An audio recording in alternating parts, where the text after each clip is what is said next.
Sachant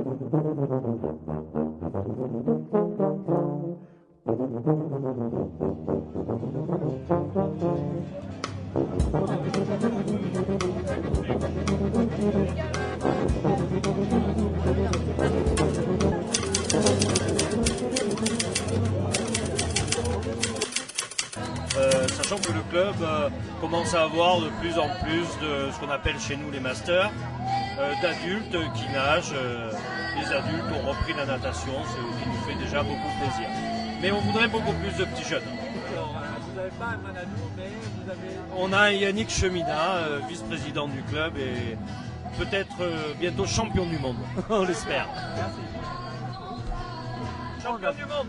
Non, il paraît que j'ai des écailles qui commencent à pousser. C'est ce que m'a dit ma petite fille. Du genou droit d'entraîner, du genou dans l'eau. Est-ce qu'il y a des écailles qui commencent à sortir, à pousser? Combien d'heures Moi, j'aime bien la période estivale. En été, je m'entraîne 5 à 6 fois par semaine, 1h30. Donc, calcul, ça fait en gros 7 à 8 heures. L'été. L'hiver, je m'entraîne 3, quelquefois 4 fois à 1h20. Mais attention, moi je fais pas comme ceux qui sont jeux, c'est du plus long. Notamment comme les triathlètes, parce qu'il y a un certain âge, 61 ans. Et donc, je fais moins violent. Par rapport aux petits jeux, ça c'est moins de training plus long. Ça veut dire que je dois faire à peu près presque 600 km par an.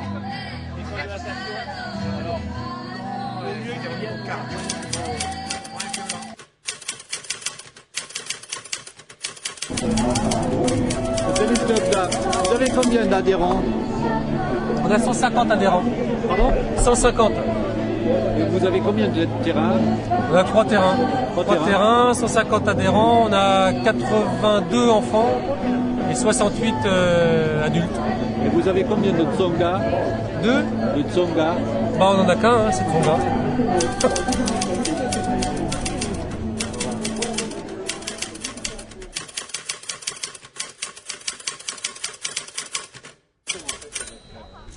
Avec cet engin, j'envisage de faire la traversée de l'Atlantique en partant de Dakar, en fait, de Saint-Louis du Sénégal exactement, jusqu'à Cayenne en Guyane. Et c'est une course qui est organisée. Hein. C'est une course qui est organisée tous les 2 ans là, par 54 Ouest. C'est une société qui organise des compétitions. Donc cette année, en 2012, ils étaient 24, je crois, prendre la ligne de départ. Hein. Et puis voilà, ça se fait sur des monotypes, donc ce type de bateau. Donc on a tous les mêmes bateaux. Comment ça se fait que vous êtes là? Voilà, alors c'est une grande histoire.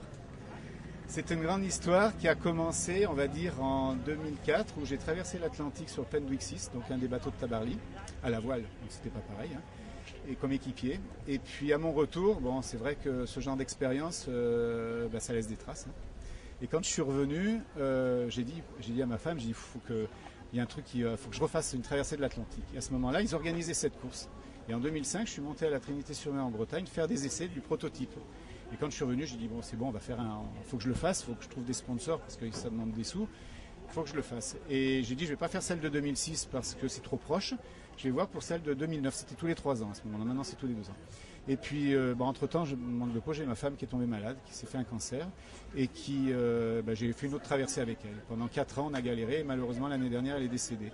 Et à son décès, je me suis dit, mais faut que je le fasse ce défi, mais plus pour moi. Ça m'intéresse plus que ce soit Rémi Landier qui traverse. Je veux faire traverser des enfants malades. Et en fait, depuis 18 ans, je m'occupe des enfants de la Timone, des enfants leucémiques, dont l'association s'appelle La Vie devant soi. C'est-à-dire que je m'occupe aussi, dans mon travail aussi, je m'occupe de l'école de voile sur Apt. Voilà. Et en fait, j'enseigne la voile aux enfants du pays d'Apt, tous les scolaires CM1 CM2. Je reçois tous les ans avec le Lions Club, on reçoit tous les ans les enfants de l'hôpital de la Timone sur un week-end, famille, où les enfants les fait naviguer. Et puis je m'occupe aussi toute l'année des centres d'handicapés. Donc je voulais les réunir, si vous voulez, pour construire un projet pédagogique autour de ça. Le bateau, quand il sera opérationnel, je pense au printemps 2013, là, il ira sur le plan d'eau. Et effectivement, on fera des manifestations où je pourrai emmener des enfants pour voir comment c'est l'intérieur du bateau et on le fera sur l'eau, absolument. travail qui va être fait en amont, un travail qui va être fait pendant la course, parce que là, on va avoir des liaisons satellites. La course, elle va être suivie sur Internet, c'est-à-dire que n'importe qui, à n'importe quel moment, saura où je me trouve sur l'océan, comme tous les autres concurrents d'ailleurs. Voilà. Vous serez seul. Ah, bien sûr, là c'est en solitaire. C'est en solitaire, sans escale et sans assistance. D'accord. Et si on regarde un peu le bateau, là... Oui. La traversée, il faut compter, en fait, ils disent en moyenne entre 40 et 60 jours de traversée. Donc tout dépend, bien sûr, parce qu'on va utiliser les courants, on va utiliser le vent. Hein, c'est pas qu'à la rame, hein, je dirais que c'est pas un voilier. La prise au vent de ce bateau est intéressante. Donc faut l'utiliser. Quelqu'un à terre qui sera instrument de base. Donc on a un GPS donc, qui va nous donner nos lettres en communication directe. On a une VHF pour de la courte distance, ne serait-ce que éventuellement avec les pétroliers ou les bateaux qui sont en approche pour pouvoir leur signaler. J'ai un écran radar aussi, c'est-à-dire que je peux visualiser si j'ai un bateau qui est en collision ou pas sur moi. C'est ce qu'on craint le plus en fait, hein, les cargos. Eux peuvent me repérer parce que j'ai un éco-radar ici sur le bateau qui leur permettent à eux de me visualiser en fait. Hein. Voilà. Bon après, c'est un coup de bonheur la chance aussi, hein, parce que nous on subit un peu, quoi. On peut pas manœuvrer facilement et de se dire vite je fais marche arrière ou des choses comme ça. On va de pouvoir communiquer avec les enfants de la Timone en direct pour leur faire vivre les moments présents, ce que j'ai rencontré sur l'eau, les difficultés, mon hygiène alimentaire, le sommeil, comment je vais le gérer, etc., etc. Parce que si vous voulez, le bateau, effectivement, il va être lourd, tout chargé là actuellement. Le bateau, il fait 300-350 kg. Quand il sera chargé, il va tourner aux alentours des 800-850 kg. Donc il est lourd. Donc le bateau, il va falloir le lancer. Une fois qu'il est lancé, on entretient en fait ce mouvement. Donc après, c'est un mouvement répétitif. Donc, ce qui est le plus traumatisant, c'est avec les risques de tendinite dessus.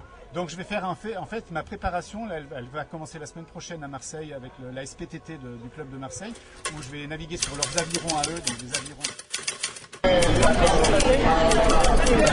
Archipel existe depuis 30 ans. Ça a été fondé par René Bruni en 1983. Nous sommes l'association la plus importante de Vaucluse en matière de recherche historique et d'archéologie. Et nous avons travaillé surtout sur le pays.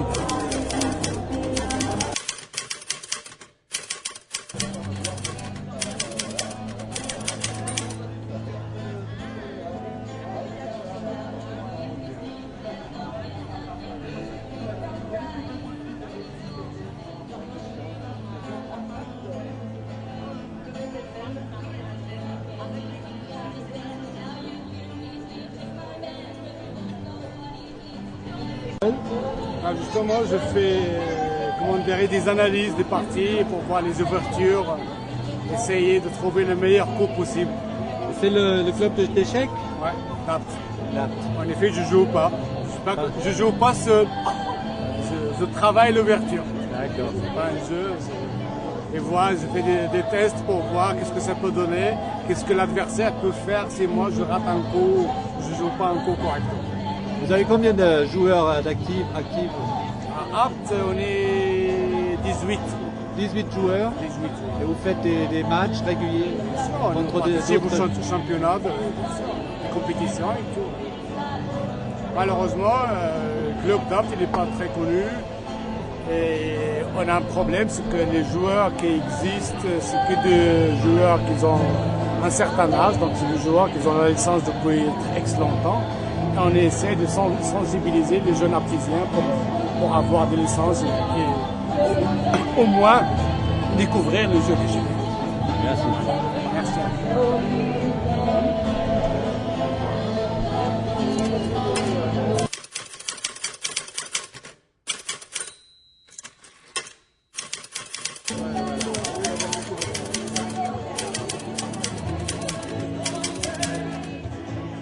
Qu'est-ce que vous faites à l'AMPEP? À l'AMPEP, on fait toute formation, surtout en direction des jeunes en difficulté. On fait la formation assistante de vie aux familles, qui devient notre référente du fait du grandissement de la population âgée. On fait aussi des formations informatiques, des formations NTIC, c'est des formations diplômantes pour la bureautique, au cours de laquelle les gens font un stage en entreprise. Et généralement, on trouve un boulot assez facilement en suivant. C'est quand même dans l'axe bureautique, secrétariat, etc. Espace ouvert d'éducation permanente, c'est réservé, c'est des plages horaires réservées le lundi de 16h30 à 19h30, le mercredi et le samedi matin de 9h à 13h30 pour tous les gens qui n'ont pas dormi, qui ont besoin de faire un CD, d'imprimer, etc. Là c'est accès complètement libre, c'est premier arrivé, premier servi, c'est un service de la région. C'est très efficace. Et qui est gratuit. Et qui est gratuit aussi. D'accord. Ouais. Qui existe maintenant depuis quelques années. Qui, 13 ans, ouais. Et qui s'occupe d'informer, de sensibiliser sur toutes les questions d'énergie, de la production d'énergie avec des énergies renouvelables et des économies d'énergie. Et vous trouvez beaucoup d'intérêt actuellement? Ah ben il y a toujours de l'intérêt, le prix de l'énergie va continuer à augmenter, hein. On est face à des enjeux énergétiques importants, donc on est sollicité et on le sera je pense encore pendant un moment. La première des choses c'est en effet de prendre conscience que l'énergie qu'on utilise tous les jours elle vient de très loin et qu'elle a un coût très important, sans parler des considérations environnementales pures mais d'un point de vue de la ressource, et que cette diminution de la ressource fait qu'on arrivera à un coût important. Donc la nécessité aujourd'hui c'est d'économiser l'énergie.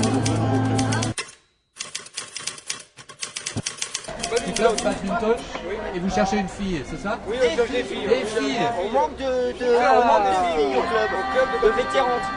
C'est-à-dire à partir de 30 ans, quoi. D'accord. C'est en mixte, c'est ça? Oui, des équipes pour les on a compris. Bon, bonne chance, hein?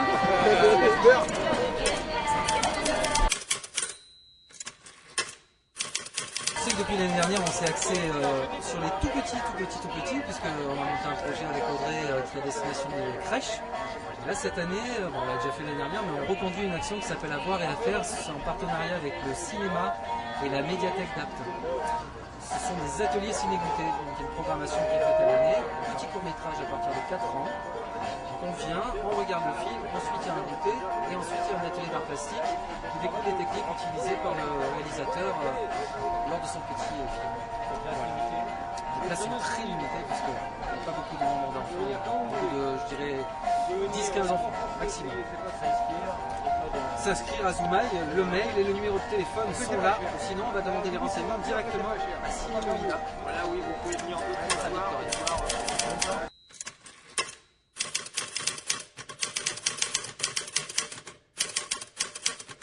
À l'MJC d'Apt, on est en train de travailler sur notre projet associatif pour les 3 années à venir.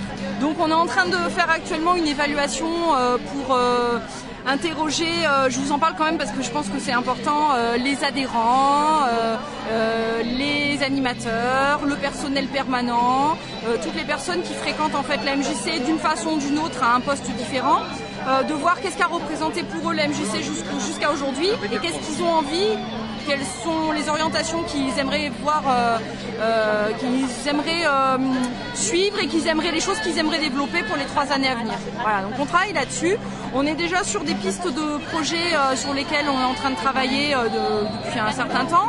La scène culturelle de proximité d'une part, qui est en fait un projet où on souhaite en priorité que les créateurs locaux, les artistes, les gens qui sont dans le secteur culturel puissent travailler au plus proche avec les populations. Voilà, donc là on travaille là-dessus. Ensuite de quoi on était parti pour travailler sur un projet d'université populaire. On est depuis 1 an sur ce projet-là. Ça s'est transformé en ce qui s'appelle coopérative des savoirs. Et donc c'est un projet d'échange réciproque de savoir. On est parti de l'idée que chacun était détenteur de savoir et qu'on était donc à même les uns et les autres de pouvoir échanger nos savoirs.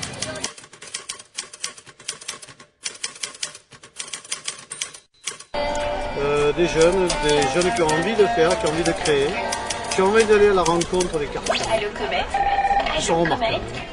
Moi je suis fier de les aider constamment ces gens-là. Mais il y en a beaucoup là, si vous avez fait tout le salon, toute la biennale, il y a beaucoup de jeunes qui se sont investis et c'est une note d'optimisme par rapport au bénévolat actuellement. Parce que c'est vrai que c'est difficile, les gens ont beaucoup de soucis. Et s'investir dans une association, sachant que le retour n'est pas toujours positif, hormis moralement, il faut le faire et moi je leur tire leur chapeau. C'est vraiment une fierté pour moi de m'occuper de ces gens. Et vous représentez la mairie. Alors qu'est-ce que vous pouvez proposer aujourd'hui comme aide logistique, comme aide en général aux associations qui fonctionnent justement avec le bénévolat. En fait, j'ai une équipe, un service associatif. Le chef de service, comme Jean-Louis Gauthier, vous savez, celui qui fait l'animation là, Nathalie Briès. Et c'est vrai que je le soutiens du maire qui me dit, Jean-François, vas-y, les associations, c'est nos orientations, le soutien aux associations, c'est notre politique, c'est notre philosophie. Et donc, que ce soit en matière de locaux, en matière de soutien technique lorsqu'ils font des animations, que ce soit pour leurs fêtes de quartier, parce qu'il y a beaucoup de fêtes de quartier, maintenant on a réinvesti ça, on a redynamisé la fête des voisins qui n'existe plus. Et ce sont les assos qui en fait font la fête. On est là, on leur fournit le moyen technique et quelquefois quelques soutiens financiers, il faut le dire, parce qu'il manque quelquefois toujours un soutien. Mais on le fait avec plaisir et puis on a un retour des gens qui est vraiment le sourire lorsqu'on les rencontre dans la rue, etc., qui fait chaud au cœur. Et puis ça permet ce lien et ce mieux vivre ensemble qu'a recherché Olivier Curel lorsqu'il a été élu, qu'on essaie de mettre en place, et dont vous avez la preuve aujourd'hui. Parce que en 3 fois, puisque c'est tous les 2 ans le salon des associations, en 3 fois il y a toujours plus de monde, et il y a toujours plus de convivialité, les gens sont contents, et ça ce sera dans tous les cas de figure, quel que soit l'avenir, un motif de fierté. Alors, en tant que tel, c'est mon 3e salon, 3e biennale. Ça fait donc près de 5 ans, puisque la première année, c'était pas des biennales. Ça a été 2 années successives et maintenant, c'est en alternance avec le salon des associations sportives. Et tous les 2 ans, on fait des associations plus générales, plus généralistes. Alors là, vous avez tous les champs, vous avez le social, l'humanitaire, la santé, le sport, la culture, la militance, voilà. Mais à peu près 200 associations sont subventionnées par an par la mairie, avec plus ou moins de montants bien sûr financiers. Voilà, en gros, certaines sont conventionnées, d'autres sont aidées sur des projets de fonctionnement, mais on a une tendance à aller, avec les aides de l'État s'amenuisant, vers des aides au projet uniquement. C'est-à-dire un budget pour une année et pas un fonctionnement. Mais on va certainement, dans les années à venir, développer quelque chose qui n'existe pas encore. C'est-à-dire la mairie, en tant que service public, va se positionner comme prescripteur et va aider les associations à aller chercher des financements chez les privés, chez des mécènes, chez des fondations par exemple, puisque nous-mêmes nous n'avons plus assez d'argent et qu'il en existe de par ailleurs, sinon nous ne serions pas en crise. Donc on va aller les chercher avec les associations là où il y en a. Vous êtes optimiste? Je suis optimiste et j'ai 46 ans, je crois en ma région. Hey. Non, je connais madame depuis longtemps déjà. Ouais. Et voilà, elle me fait part de sa passion que je ne connaissais pas. Et c'est quoi sa passion? Théâtre. Théâtre? Théâtre, oui, oui. Ah. Donc elle se produise le 6 octobre à Gargas. Ouais. Voilà, donc je leur ai laissé mon mail et si j'ai l'occasion, si je peux, je passerai les voir. Et elle vous a expliqué quel genre de théâtre ils font? Absolument pas, mais je pense que ça doit être rigolo, parce que je vois la meneuse là. Non, je sais pas, en fait, c'est vrai, je sais pas. Moi, je suis très embêtée parce que j'ai perdu Albert. Albert, il jouait avec nous et là, il a complètement disparu. Ben, c'est mon mari. Mais voilà, parce qu'il y avait avec nous, il y avait une dame qui s'appelait Nicole, elle avait des gros seins, il est parti avec. Si, je vous le dis. Sur le salon des associations. Tout à fait, monsieur, je vous dis, tel que vous me voyez, c'est vrai. Mais pourtant, vous êtes jolie comme tout. Et... Ben, moi aussi, je comprends pas, mais ça devait être un problème de poitrine. Vous êtes bien garnie aussi. Non? Mais oui, hein, moi je trouve. Hein. Ah, les filles? Ah oui, vous voyez. Vive Morissette! Vive Morissette! Morissette, c'est moi. Alors c'est une association qui a été créée en 1999. Nous avons fini l'année 2011, donc juin 2011, nous étions 47 à faire du théâtre. Le bureau est composé de 7 personnes. Nous faisons un atelier enfant de 4 à 7 ans, un atelier enfant de 7 à 11 ans, de 11 à 14 ans et de 14 ans à 20 ans, puis des adultes. Nous avons une troupe d'adolescents et une troupe d'adultes. Isabelle Escriva, donc la nouvelle présidente de Motus & Co. Voilà, toujours avec le même metteur en scène. Voilà, ben ça c'est une de nos comédiennes. Débutant. Une de nos comédiennes. Et donc, c'est ouvert à tout le monde, du plus bas âge jusqu'aux retraités. On prend vraiment, c'est intergénérationnel et interculturel. On a des projets avec le Maroc, avec la Russie. Voilà, on s'amuse bien. On est une bonne équipe. Et on fait des bonnes bouffes. Ah, tout à fait, tout à fait. Une très bonne équipe. Et si on joue bien, on a le droit d'aller sur les genoux de la présidente. Voilà. Mais seulement. Oh là, je suis flattée. Du mari de la présidente. C'est plus intéressant. Je vais faire des progrès. Très sage. Il faut être très sage. Et il faut bien connaître son texte. Voilà.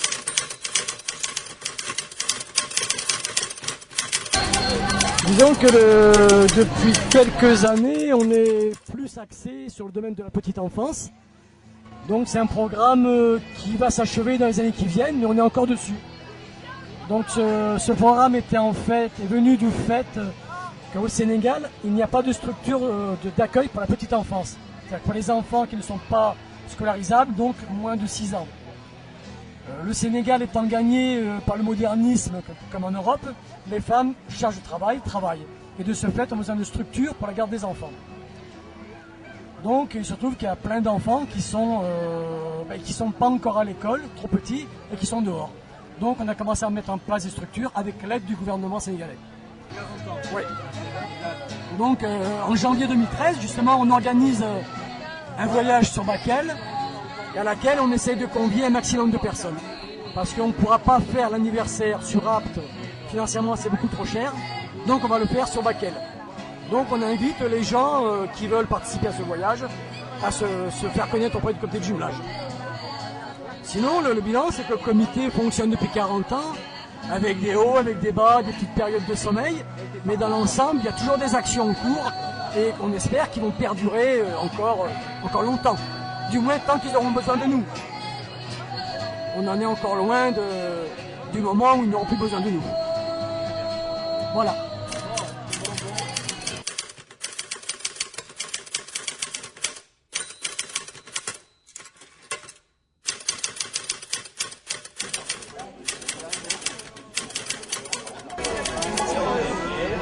Voilà, on tient une buvette, si vous voulez, pour récolter des fonds, pour le redistribuer aux enfants des écoles, pour agrémenter les projets pédagogiques des enseignants dans leurs sorties, dans leurs projets de fin d'année, etc. Disons que plus on en gagne, plus les projets peuvent être agréables. Ils peuvent sortir, par exemple pour les maternelles, aux zoo en fin d'année, c'est les sorties scolaires de fin d'année ou en cours, ça leur permet de faire pas mal de choses. Oui, ça va. Je sais pas, on n'a pas encore compté, mais ça a bien marché.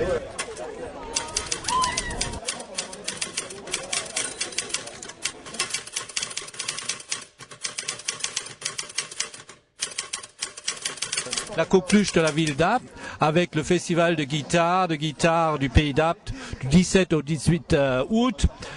Et Daniel, le président, voilà, je crois, vous avez fait un super travail depuis 2 ans. Hein. Mais oui, effectivement. Ça, on peut le dire, quoi. Non, arrête. Non. Oui, c'est vrai. Oui, on a fait un super travail. Et puis, en plus, ça commence à rentrer.